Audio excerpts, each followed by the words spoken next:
আচ্ছা দাদু, কিয়ামতের ময়দানে মানুষের বিচার শেষ হওয়ার পর মানুষ যে পুলসিরাত পার হবে, এই পুলসিরাত পার হওয়ার জন্য যে আলো দরকার, এই নূর তারা কোথায় পাবে? সুন্দর একটা প্রশ্ন করেছিস রে। মানবগণ পুলসিরাতে চড়ার পূর্বেই তাদের মাঝে নূর বন্টন করা হবে, আর এই নূর আল্লাহ তাআলা দেবেন। উক্ত নূর প্রাপ্ত হয়ে মুমিনগণ পুলসিরাতের উপর দিয়ে সামনে এগোতে থাকবে। এটা দেখে মুনাফিকরা তাদের নূরের আলোতে তাদের পিছনে পিছনে অগ্রসর হতে থাকবে, কিন্তু মুমিনগণ তখন অনেক পথ অতিক্রম করে চলে যাবে, আর মুনাফিকরা বহু পিছনে পড়ে থাকবে।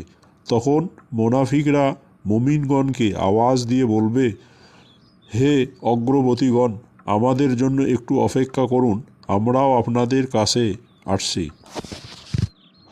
আপনাদের আলো দ্বারা আমরাও একটু উপকৃত হব এবং সামনে অগ্রসর হতে সক্ষম হব।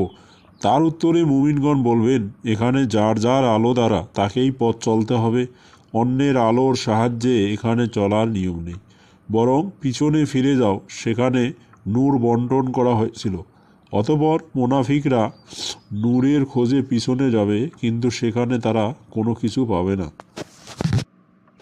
আবার পবিত্র কোরআনের সূরা হাদীদে বলা হয়েছে, হে মুহাম্মদ সাল্লাল্লাহু আলাইহি সাল্লাম, সেই দিবসে আপনি মুমিন স্ত্রী পুরুষদেরকে দেখতে পাবেন যে তাদের নূর তাদের সামনে এবং ডানে দৌড়াচ্ছে।